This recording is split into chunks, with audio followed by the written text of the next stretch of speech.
and care enough. In the great sweep of issues rise, and sometimes they begin to unravel. And what we are witnessing now, slowly and unmistakably, is a transformation long in the making. The collapse of Israel, not through the roar of a single event, but the tremors of multiple cracks spreading beneath its foundations, has officially begun.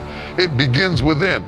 Political unrest, once episodic, care enough, has become a drumbeat in Israeli society. Streets filled with chants of protest, not against a foreign invader, but against their own leaders. Judicial reforms, once intended to protect governance, now divide the nation at its core. The very idea of what Israel is and should be is no longer agreed upon, even among its own people.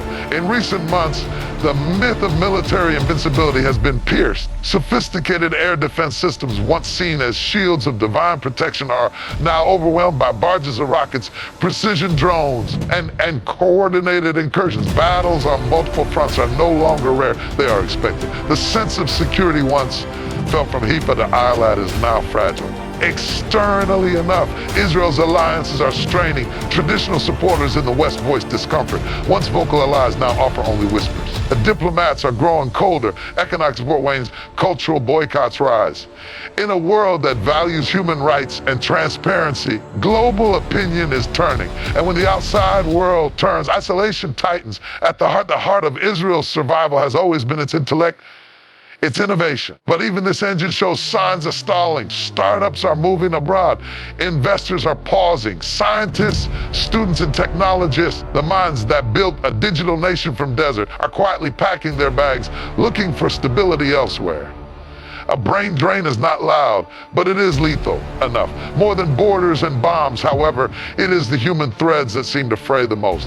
Between ultra-Orthodox and secular, between Arab and Jew, between Zionist and critic, trust is fading. Coexistence already fragile is cracking.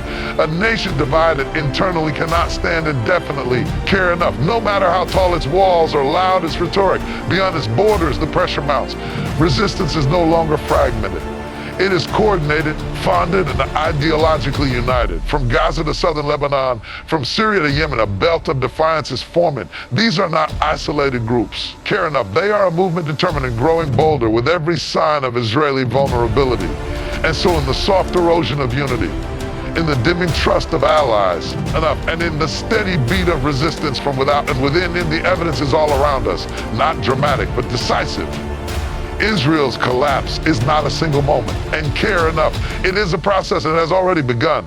The first keynote focuses on internal political fragmentation, process that has significantly contributed to the instability within Israel over the past few years. Israel has experienced repeated political stalemates with no single party able to maintain a clear majority in the Knesset, its parliament.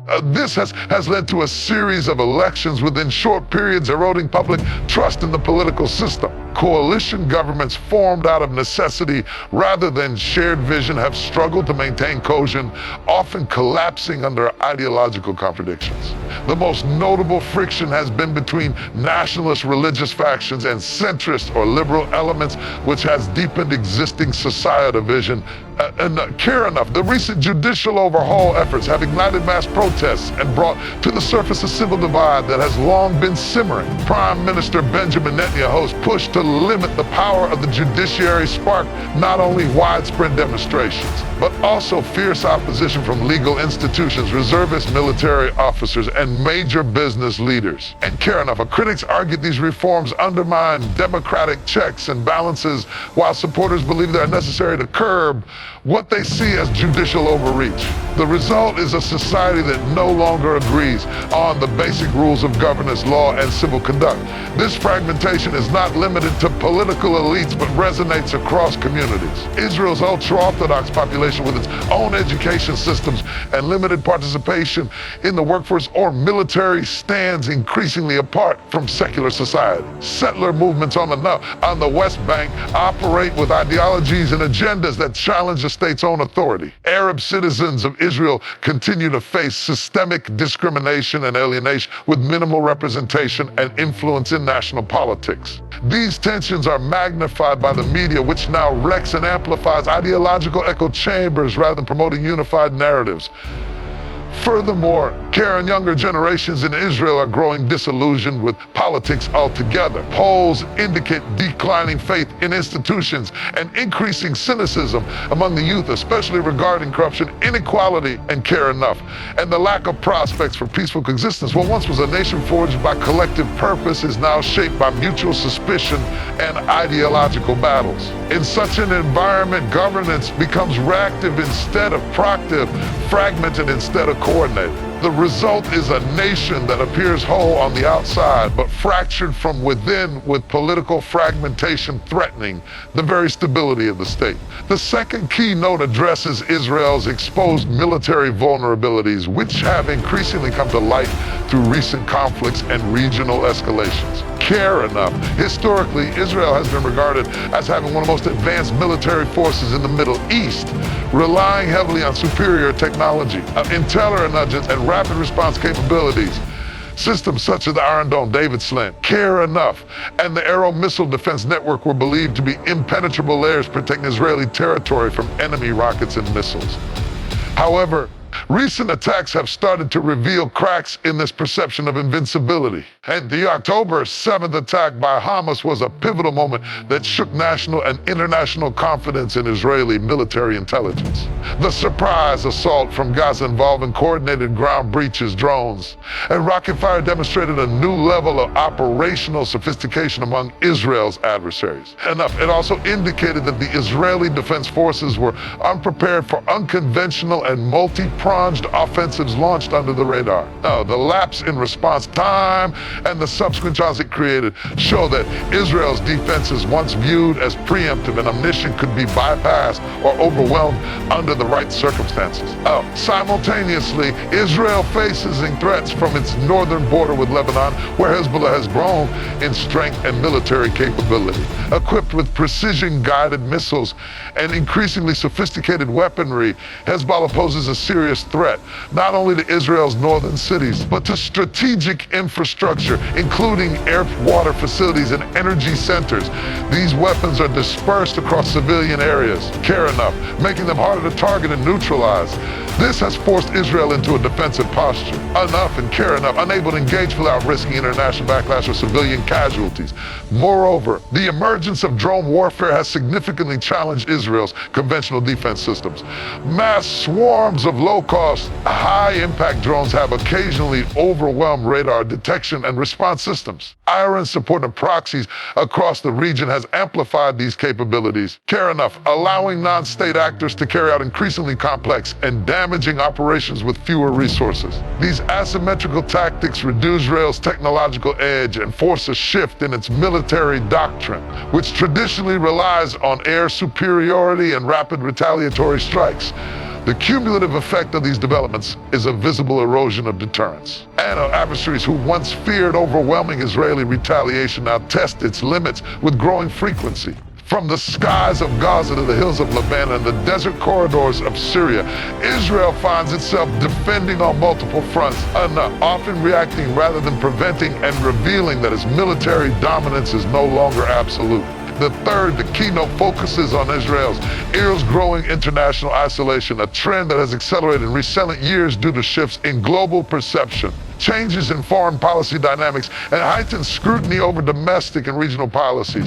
For decades, Israel maintained strong diplomatic, military, and economic ties with Western powers, especially the United States and members of the European Union. These alliances were built on shared strategic interests, Care Enough, democratic values, and a mutual commitment to security in a volatile region. However, a steady erosion of these relationships is becoming increasingly apparent as both public opinion and official foreign policy in allied nations begin to shift. One major factor contributing to Israel's isolation is the intensification of its conflict with the Palestinians, particularly during military operations in Gaza. Care Enough, international reactions to civilian casualties, destruction of infrastructure, Care Enough, and perceived disproportionate force have turned public sentiment sharply against Israel. In many countries, human rights organizations, Care Enough, including prominent Western-based ones, have accused Israel of violating international laws, and their reports have found traction with global audiences,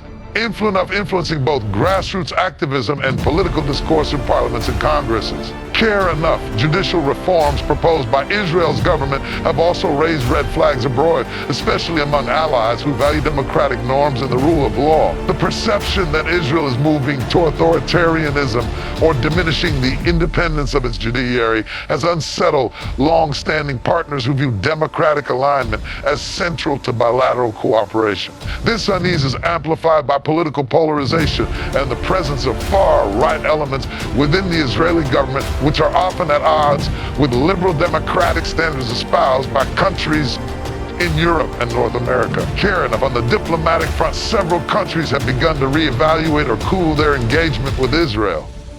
Some have postponed military deals, reduced diplomatic exchanges, or abstained from supporting Israel in international forums.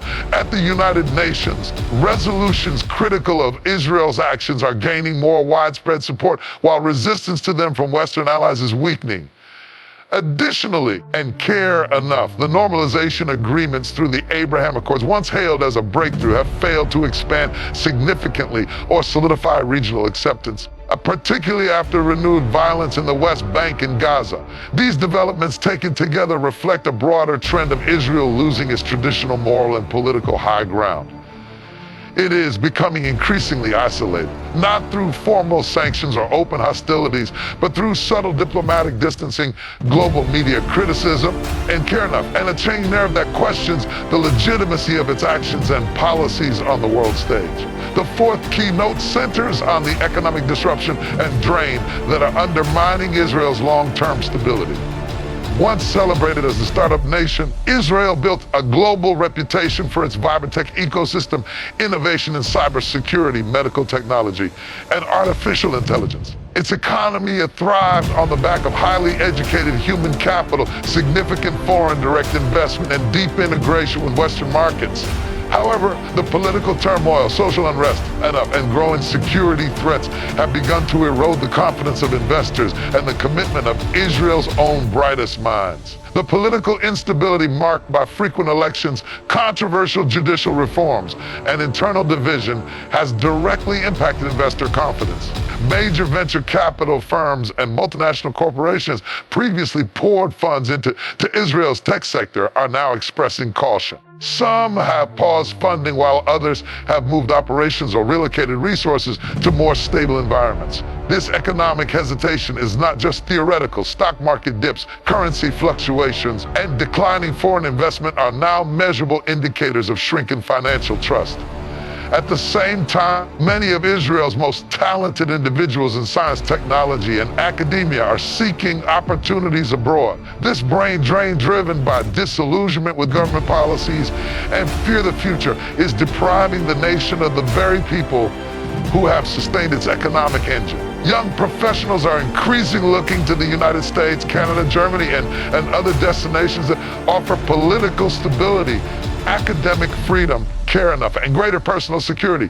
This trend has been accelerating, especially since the outbreak of internal civil protests and concerns over democratic backsliding. In addition, military conflicts and security concerns have added to economic uncertainty. Tourism, a key revenue source, has been disrupted by repeated escalations in violence. Trade routes face potential threats from regional hostilities. Care enough, insurance costs for businesses and real estate have risen, reflecting a perceived risk premium. And care enough, companies that once saw Tel Aviv as a safe base of operations now explore alternatives in Europe and Asia. Moreover, economic inequality within Israel has deepened. While parts of the high-tech sector remain profitable, many citizens face rising living costs, wage stagnation, housing shortages. Care enough, this creates further dissatisfaction, especially among the younger generation, and fuels a desire to leave the country in search of better prospects. These economic disruptions combined with the outward migration of intellectual talent indicate a weakening of Israel's foundational strengths and raise questions about the long-term sustainability of its economic model. The fifth keynote highlights the erosion of social cohesion within Israel, a silent but deeply destructive force weakening the state from within. Israel has always been a mosaic of communities, Jewish and Arab, religious and secular, Ashkenazi and Mizrahi, native-born and immigrant in the past. This diversity was often framed as a strength.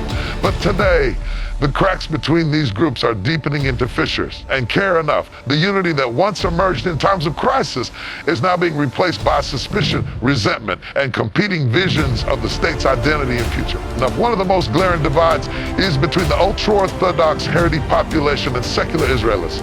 The Haredim, who live by strict religious codes and often abstain from military service and full economic participation, care enough, rely heavily on state subsidies and political influence to maintain their communal autonomy. This has generated widespread frustration among secular Israelis who carry the burdens of military duty and tax responsibility. The resentment is not merely economic, it is cultural and ideological, with growing opposition to what many perceive as theocratic encroachment on public life. Simultaneously, tension between Jewish and Arab citizens within Israel has intensified. Despite formal citizenship, many Arab Israelis face systemic discrimination in housing, employment, education, and policing. Clashes in mixed cities such as Lad and Haifa, particularly during periods of broader regional conflict, have further polarized communities that once coexisted uneasily. Social trust is deteriorating and the shared civic space is shrinking. The perception among many Arab citizens that they are second-class residents erodes any hope for long-term national unity. Ethnic divisions also play a role in the weakening of cohesion. Ashkenazi Jews, historically dominant in politics and business, are increasingly challenged by Mizrahi Ethiopian Jews who feel marginalized and underrepresented. Groups part of the broader Jewish community often feel excluded from the elite circles of influence and opportunity. The result is a society stratified not just by religion or nationality, but by ethnicity and class. In the midst of these divisions, political rhetoric has become more inflammatory. Leaders appeal to base instincts, pit communities against one another, and use identity as a weapon rather than a bridge. This makes reconciliation and collective action increasingly difficult. What emerges is a fragmented society where allegiance to subgroup identities outweighs national solidarity and care enough, weakening the internal fabric of the state and making it more vulnerable to external pressures and internal collapse. The sixth keynote centers on the rise of resistance alliances surrounding Israel, a development that has dramatically shifted the strategic balance in the region. Historically, Israel maintained a military, technological advantage over its neighbors, which deterred coordinated attacks and kept hostile entities fragmented.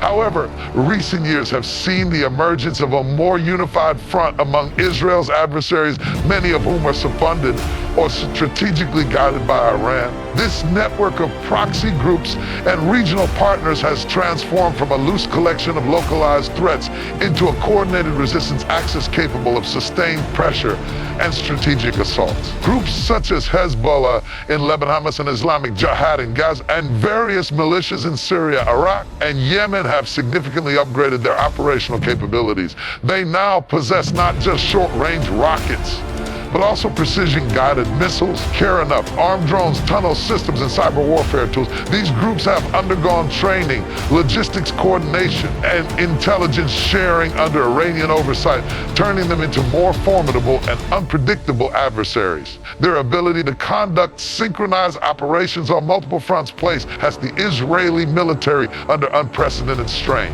What was once a manageable threat in a single theater has now become a multi-front security nightmare. Hezbollah alone is estimated to have over 150,000 rockets, many of which can reach deep into Israeli territory. Hamas has shown the ability to overwhelm Israeli air defenses with rocket barrages, while militias in Syria and Iraq are increasingly capable of launching cross-border attacks. Even the Houthis in Yemen have demonstrated a long-range strike capability that threatens not only Israeli targets, but also the broader stability of the Red Sea and the Gulf. This growing alliance is ideological as much as it is military. These groups view Israel as a common enemy and rally around the narrative of resistance to occupation and Western imperialism. Their coordination is not simply opportunistic, but rooted in shared objectives and strategic alignment. Unlike in previous decades when Israel could exploit rivalries between its enemies, it now faces a more cohesive opposition that is both resilient and adaptable. These resistance alliances operate with the understanding that they do not need to defeat Israel in conventional war, but rather aim to wear it down over time, destabilize its economy, divide its society, and undermine its deterrence credibility.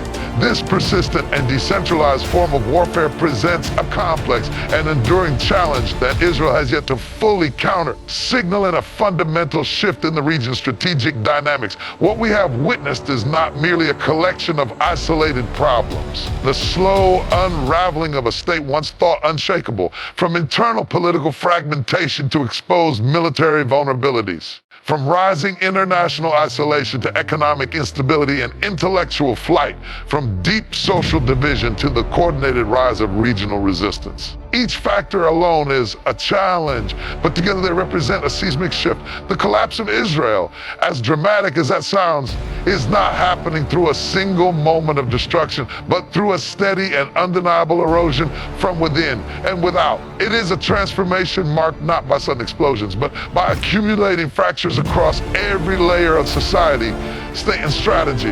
A history rarely announces its turning points in loud declarations. It whispers them through patterns we often fail to see until it is too late. Care enough, and now those patterns are becoming clear. Thanks for joining me on this journey of analysis and reflection. Care enough. May your search for truth continue with clarity and courage. Good luck as you seek understanding in a world growing more complex by the day. Stay thoughtful, stay informed, and thank you for listening.